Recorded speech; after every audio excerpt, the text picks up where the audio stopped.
All right, welcome back. Well, here we are continuing. This is exactly where we left off, as you can see.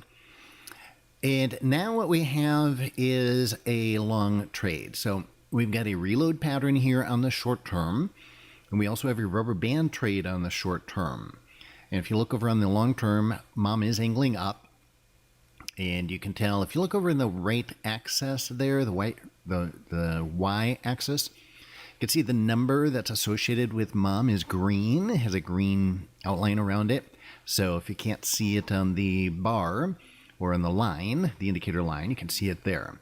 So anyway, just stop and reverse into this, and again, things are happening here pretty fast. So we've got that on the short term, confirmed by the long-term reload, which is a 5-wave down on mom on the short term, in an uptrend on the short term.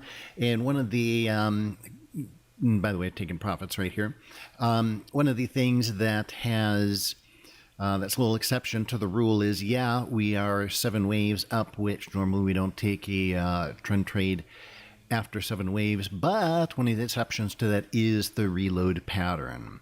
So that's why we can do that. Also, if you notice, we're on a second retrace in the trend on the longer term chart with a mini divergence over there. So very high probability trade. That really is a 3, we talk about having concurrent setups. We got 3 concurrent setups right there. Again, rubber band, reload on the short term, and then a second retrace in the trade on the short term. I'm sorry, the long term. This is why, I have a hard time trading and talking and teaching at the same time, because it's just not really conducive. When I trade, I like to focus on just what I'm doing and not be teaching at the same time. Otherwise, it distracts me from what I'm doing. So my brain is half engaged in the trading and half engaged in the teaching. And so that's not normally a great combo. But that's we've had a lot of requests, by the way, for the live trading videos, and I haven't done any for quite a while. So I thought, yeah, it's time I need to do some of these. So I'm actually putting together a, well, we'll just see how many happens here. I don't know. Maybe I'll do the whole rest of the day today, just get it done in one day. Alrighty, so, yeah, we're still up there. You can see the wave 7 resistance is above us, and we almost reached it. By the way, this is important as well. I was going to mention this during the last session and forgot because, again, my brain's on trading half and teaching half. So notice that we didn't actually reach the blue line up there for resistance. Again, that is typical. Remember, support resistance levels are zones.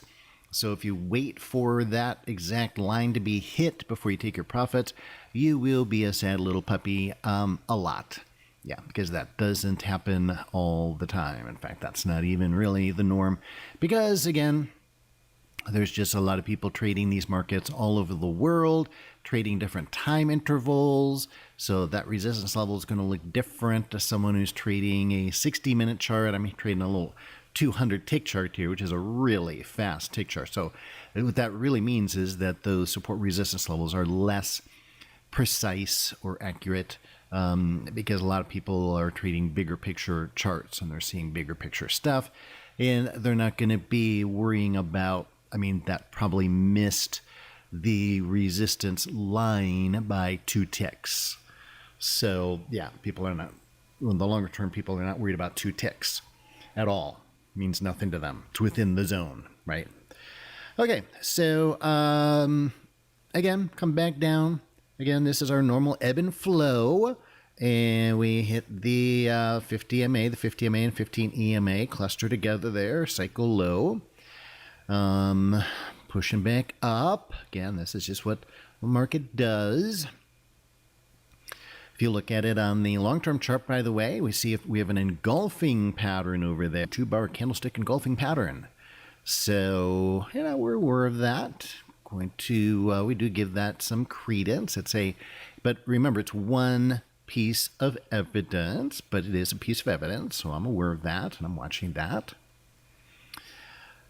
So we are golden on this trade again. Now see, the first half cycle is always the easiest I almost said the P word, predict. to establish a probability scenario. Well, I guess they're both P words. So, but we're golden. See, now I don't have to worry. I'm not going to lose money on this trade, and we are cool. Whatever happens here, happens. And I'm not going to worry about it. I'll make either a little bit of money or a medium amount of money or a lot of money. By the way, I should say this too. It's very rare that I make a lot of money on any one given trade. So it is the kind of thing, well, I don't know. There's so many analogies I could think of. It's kind of like baseball, I guess. You might hit a lot of singles and then you get a home run. But those home runs don't happen too often. You're going to get more singles than you get home runs. And that's okay. You get on base and then the next guy comes up to bat. Next trade comes up to bat, get on base. Next trade comes up to bat, get on base. And, it adds up. Pretty soon somebody comes home. And then once in a great while, somebody hits a home run. And once in a great while, somebody hits a grand slam.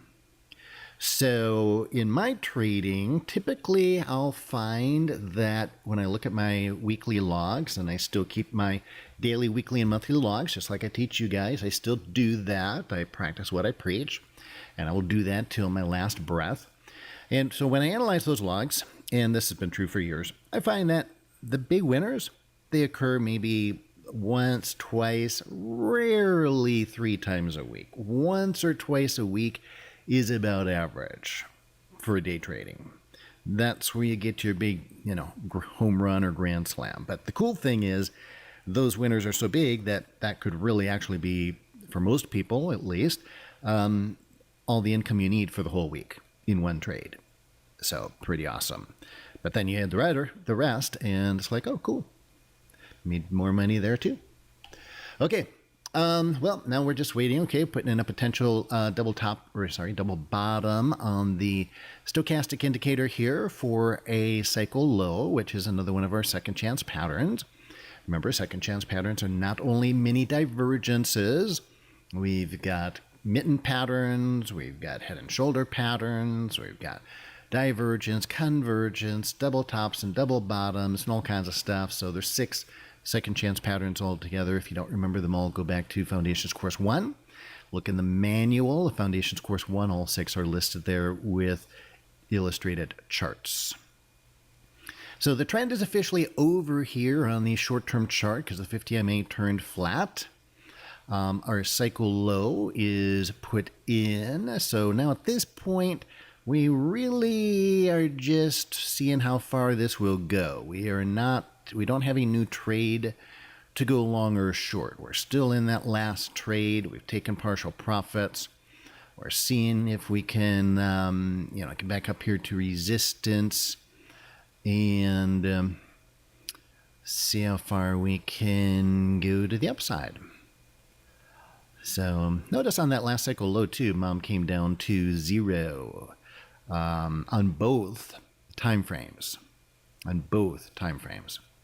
So that's somewhat significant as well. Noticing that, again, all these are little pieces of evidence.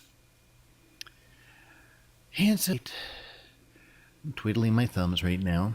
Can't see that, but that's what I'm doing. Boom, there we go. Yay. Okay, now we are at the next resistance level. We're at the wave 7 high. We're moving up with some aggression, some velocity. This is what we call the energy of velocity, where it moves up fast. Get a little speed going. We like speed, especially when we're in the trade. It's more fun. Make more money faster. Making money faster is better than slower. It's easier on the brain cells, right? All right, now we're getting to slow down. See, we put in the little spurt. Velocity spurts are usually very short. And then we got that little narrow range bar, an inside bar, so lock in profits right there. It could have gone up. You'll see that where it puts in 1 or 2 or even 3 narrow range bars and then goes up. But why chance it? So out of 2/3, or no, actually I'm out of 3/4 of my position here now. And yeah, now look this up. We're going to have to go to the next clip. I'm running out of time here. Okay, we'll pick up with this on the next clip.